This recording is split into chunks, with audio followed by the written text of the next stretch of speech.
How can you afford a corporate jet and lay people off? I can't justify that, but we don't want to just look at that. We want to look at everything.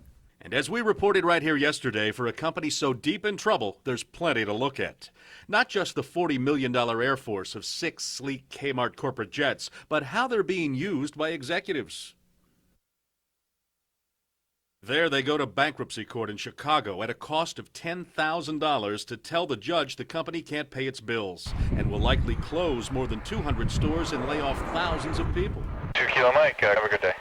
And there is the new chairman, James Adamson, spending $12,000 virtually every week to commute back and forth to New York, where he lives on Park Avenue. All of this stuff with the corporate jet is not that unusual, it has to be said. It is a large expense that can be justified or supposedly justified in a number of ways at big companies, and frequently is. The question you raise, though, about the culture and the message this is sending to the employees, that's the key question. I think I can provide the symbols long term and also provide the guidance that will get this company ultimately out of bankruptcy, which at the end of the day is the most important. But there won't be a long term if you can't motivate the people on the lower end that are going to be doing the heavy lifting for this company. And if you're treating yourself that way at a time when you're asking them to sacrifice so much, what does that say to them? You know, you never can justify. And while Kmart President Chuck Conaway continues to collect on his multi-million-dollar deal after leading the company into bankruptcy, Adamson makes no effort to justify his own whopper of a pay package, starting with a $4.5 million signing bonus just to come to work and then collect all the other compensation you see listed there. A package ultimately worth maybe $10 million for a couple of years of hard work. How could I justify my salary when you look at a teacher or a fireman or a policeman or the people in our stores and what they make? There's no justification except 24 hours a day, 7 days a week, and a heck of a lot of responsibility. But at the end of the day, I would never try to justify it. Nathan Minoyan spent a dozen years at Kmart and left in 1998 with what was then $10,000 worth of stock. Today, his retirement nest egg is worth considerably less. That really upsets me. That makes me think that that they're playing a game, that they're not taking this situation seriously, because if they were, they would take a look at the employees and the investors and the former employees and say, how are these people dealing with this situation? Why don't we try and show them that we can feel their pain? Oh, of course symbolism goes a long way when you're hurting people. The fact of life is those kinds of decisions you're asking to be made are individual when it comes to salary and what it takes to do the job.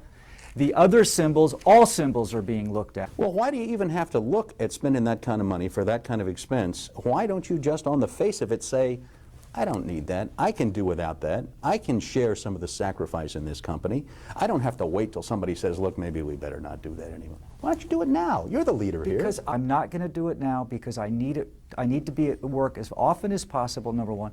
And number two is, you're asking someone that was retired to come back out of retirement, it's a lot of money, as you point out, but to make a lot of sacrifices that I initially did not want to make. My family is far more important than going to work every day. Me, I'm in the car business. Everybody recalls that Lee Iacocca basically said he was going to go to work for $1.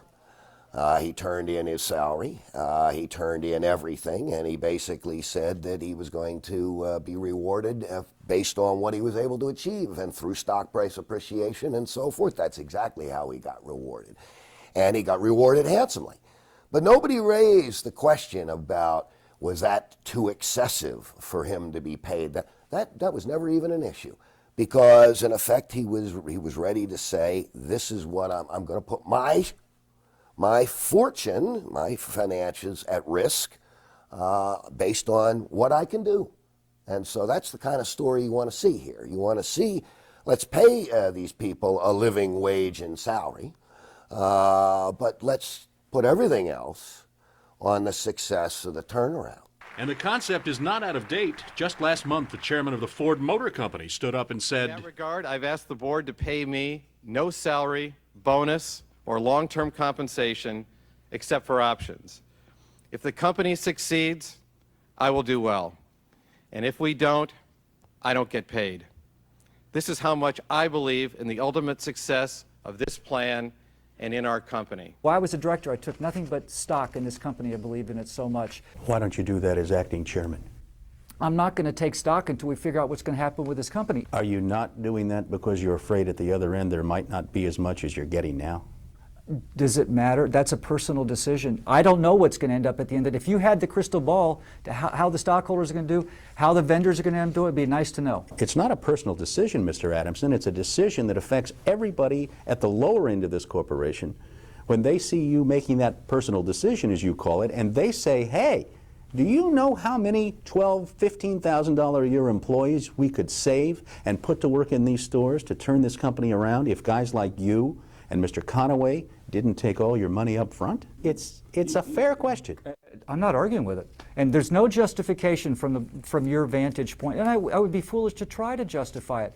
You know, it's back to what you said. It's not all up front, number one. And number two is... Millions of it. Of course. And I'm not... Everybody I talk to... Do you see me trying to justify that? I'm not trying to justify that. Or defend it. Or defend it. There's no reason. How could I defend it? Look at me in the eye and say, I can defend my salary versus someone that works in a store at $15,000? It's not a question, Mr. Adamson, and let me look you in the eye as I say it. It's not a question of whether you can defend making a lot of money from this company. It's a question of whether you can defend taking it out of the company up front and being guaranteed the money, regardless of whether you perform the acts that you've been hired to do, regardless of whether you turn this company around and make it successful. That's what it's about. No, it's not. It's about saving as many jobs as you can, keeping this brand alive and coming out of bankruptcy, getting it vibrant, and at the end of the day, saying to yourself, you did a very good job and this company survived. That's when I will judge. I don't care about the upfront money. So, how will he do it? What is the plan to keep all Kmarts coast to coast from looking like this in the not-too-distant future? You know, there is no magic bag. I wish I had one. I can tell you this company has an extremely strong brand.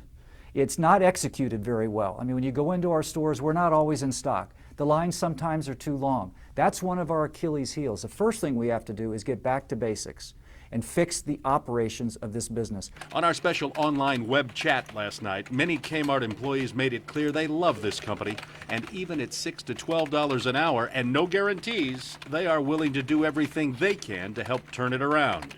While inside the corporate headquarters, a team of very well-paid and well-pampered executives are steering through the storm.